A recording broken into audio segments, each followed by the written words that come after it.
I ask that the Congress declare that since the unprovoked and dastardly attack by Japan on Sunday, December 7th, 1941, a state of war has existed.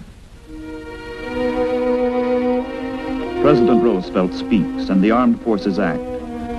Naval Secretaries Knox and Forrestal put into effect war plans previously prepared in the event of national disaster. One of the Navy's primary duties is the enormously complex task of funneling the means of survival to our forces and allies overseas. Shipping must be found and assembled, convoys organized, and cargoes assigned. But first, orders, directives, requisitions, and more orders. Orders to shipyards, orders to bases, orders to railroads, and orders to America that her factories and workers might begin producing in quantities the boldest economists never dreamed of, that the Axis leaders never dreamed of either.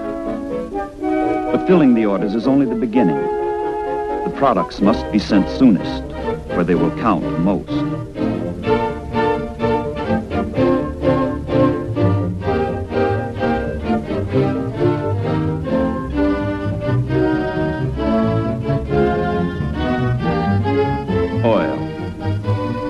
Oil, the black blood of the machine age, is democracy's greatest material asset. Without it, she is defenseless. Without it, defeat is certain. From a port in the Gulf of Mexico, a tanker sets out on her long voyage to England. But first she heads for New York, traveling along well-defined coastal convoy routes made necessary by daring German submarines now operating off the very shores of the United States. From time to time, more ships are fed into the convoys that passes key ports. Life on the tanker has none of the glamour of the grander ships. But unless the merchant sailors get their cargo across the ocean, the battleships will be useless. The carriers might as well be scuttled. She's a dowdy old girl, the tanker, but she's the queen of the convoys. Coastal convoys are organized into an interlocking system that operates like a railroad network. Ships are shuttled back and forth under maximum protection of local escort vessels and air cover from strategically located land bases.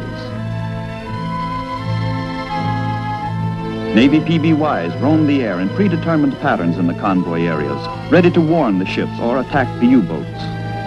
But the wary subs are seldom sighted. Far more often, what the PBYs spot is the work of the unseen enemy.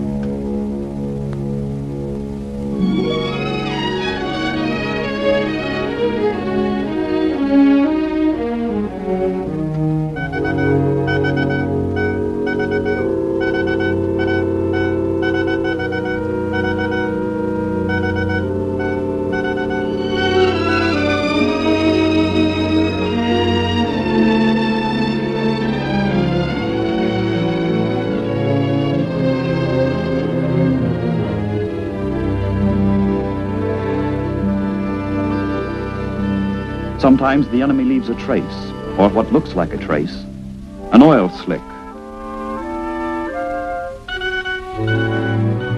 The warning goes out at once, and a smoke bomb marks the spot.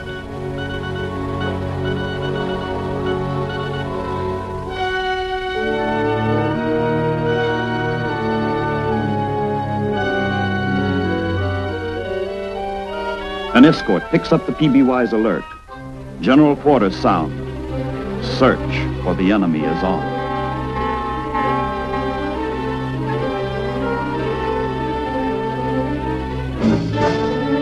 The sonar man seeks the underwater echo that will betray the sub's position. No response. False alarm.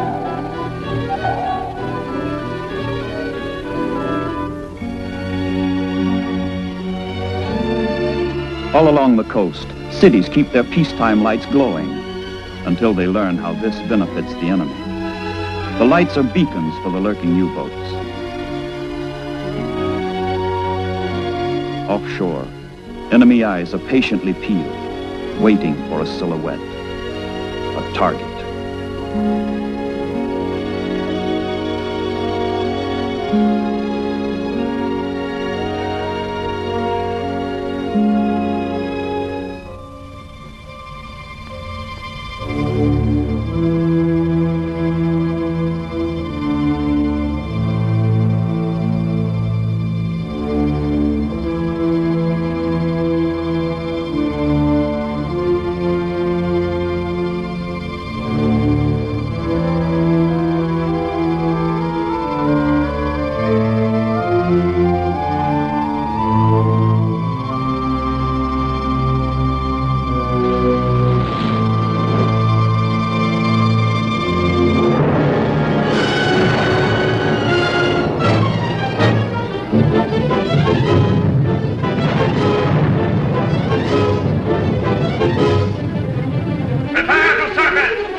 Deck guns are in order. So bold have the Germans become, they dare to fight openly on the surface, a few miles off Main Street, USA.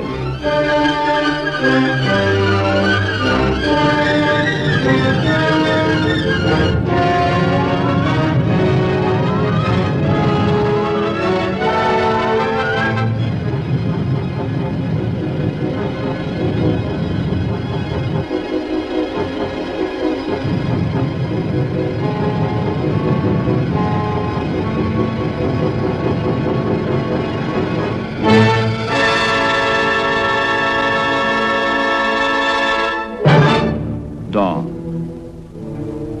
The survivors have gone. The killers have fled. A few random traces in the indifferent sea show a convoy has passed.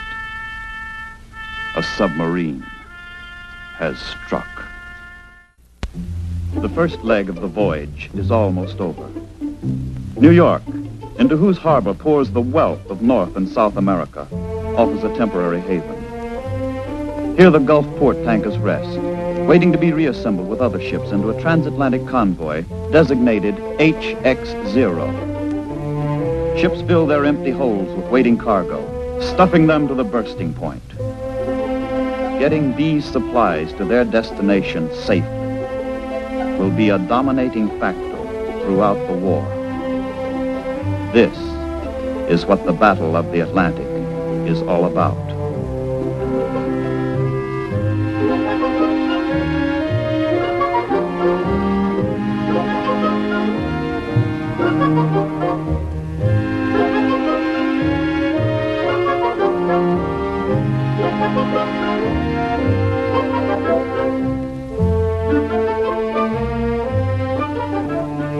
The operation of a